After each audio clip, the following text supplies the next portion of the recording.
It was very well planned out that there were female undercovers brought into Coutts. Why would you send male undercovers into a protest full of men? A publication ban covers the entirety of today's proceedings in the trial for Chris Carbert and Anthony Olienick here in Lethbridge, Alberta. But that doesn't mean that we can't speak with some interesting people and get their takes on broad themes and evidence that we've seen thus far in this trial. Robert Kraychik reporting for Rebel News. Chris Carbert and Anthony Olienick are both being charged with conspiracy to murder. The Crown is alleging that the two men conspired to murder police officers during their time at the 2022 Coutts protest and blockade. The two defendants are also being charged with unlawful possession of a firearm dangerous to the public peace and mischief-inducing damages valued at over $5,000. Anthony Olienick is additionally charged with unlawful possession of an explosive device dangerous to the public peace. The 2022 Coutts protest and blockade was a peaceful and civilly disobedient demonstration against a series of edicts, mandates, and orders issued by all levels of government, marketed as public health measures to combat COVID-19 transmission. It ran alongside the Freedom Convoy of the same time. One interesting type of dispute that can occur during proceedings that take place in the absence of a jury is one regarding the relevance or irrelevance of a piece of information sought to be entered into the trial as evidence by one or the other side. One interesting type of dispute that can occur during proceedings that take place in the absence of a jury is one regarding the relevance or irrelevance of a piece of information sought to be entered as evidence in the context of the trial by one or the other party. And this information can come in the form of a photograph, video, audio recordings, or perhaps even witness testimony.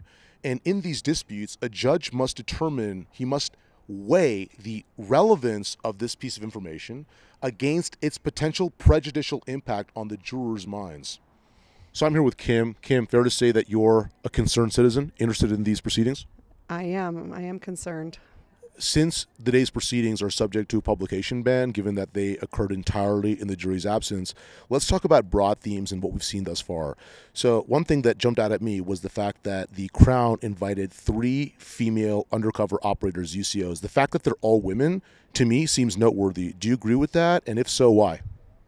I absolutely agree with your statement there, because it was noteworthy that they denied using any sexuality, but they also denied that maybe one of the defendants had interest of a romantic relationship. I mean, it's pretty obvious that they did. So the fact that they stand on the stand under oath and deny that is problematic to me. Absolutely. I think that it was very well planned out that there were female undercovers brought into Coutts.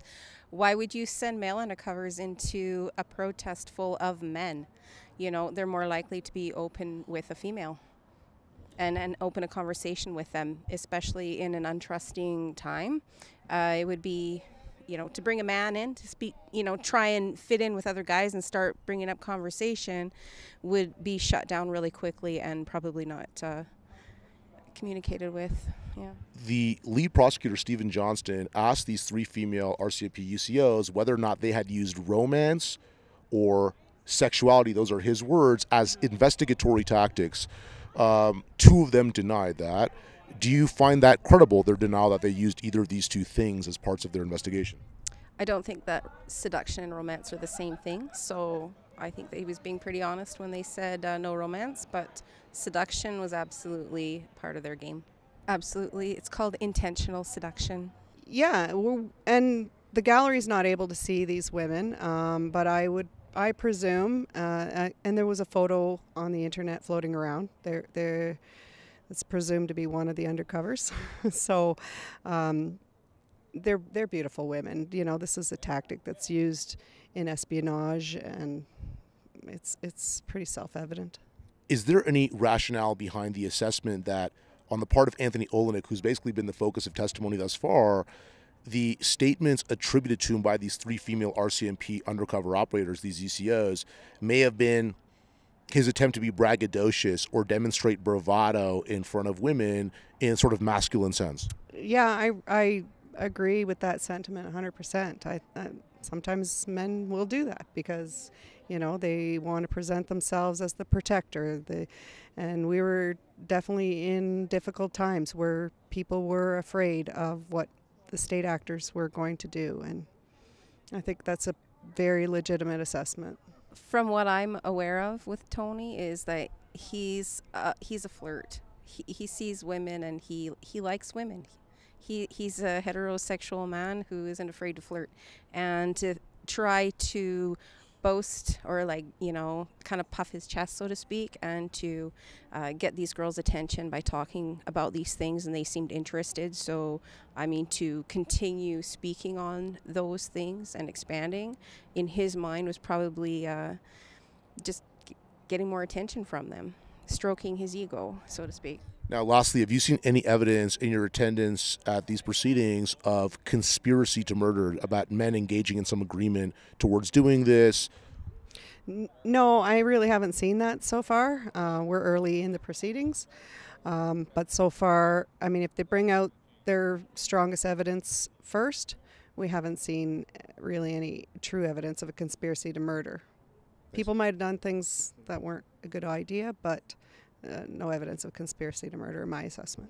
So basically, this absence of digital recording was emphasized by Marilyn Burns, the defense attorney for Anthony Olienick, and Justice David Lebrenz, the presiding judge over this trial, directed the jury not to draw any negative inferences from the RCMP's lack of use of these digital recording devices during its investigation, because in order to use these sorts of devices, law enforcement must obtain judicial authorization, and that such judicial authorization had not been provided for this sort of surveillance. He did not say, however, whether such a warrant had been sought by the RCMP. He did also not tell the jury whether or not any such warrants for any type of surveillance were sought by the RCMP, or whether or not any such attempts to obtain these types of warrants were procured or obtained by the RCMP from the judiciary.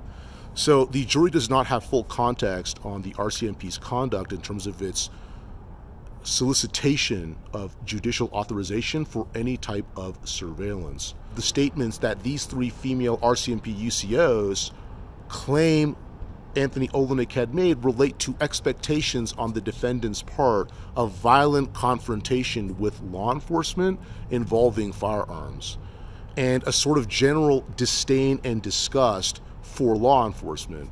At one point, he allegedly put his thumb to his throat and ran it from one side to the other and said that their throats should be slit. It's not clear who Anthony Olienick was referring to if he had made that statement. The first female RCMP UCO said that that was a clear reference to law enforcement. The third female RCMP UCO, who said that she saw him do that, said she was not sure who Anthony Olienick was referring to with that statement.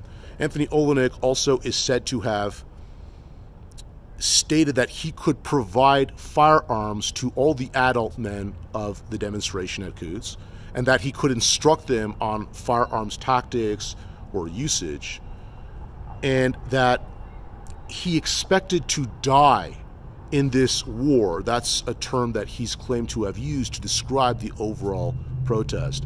So in conclusion, on this third point, basically all the testimony that specifically relates to any of the defendants from the female RCMP UCOs is all about Anthony Olienick. It's basically the Anthony Olienick show.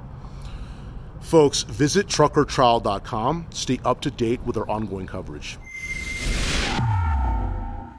If you folks out there in our dear audience agree with us that this trial is of deep importance to Canadians and want this original journalism to have a broader reach and get to a bigger audience, then please understand that we have operational costs and we're not beneficiaries of governmental largesse. We don't get handouts from the federal government, and we're basically demonetized from the largest digital platforms because we're politically inconvenient to the narratives and perspectives, positions, ideologies that they push.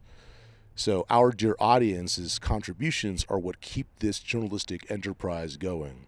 So please donate to us so we can keep doing this. Visit truckertrial.com. Help us as you can and stay up to date with our ongoing coverage.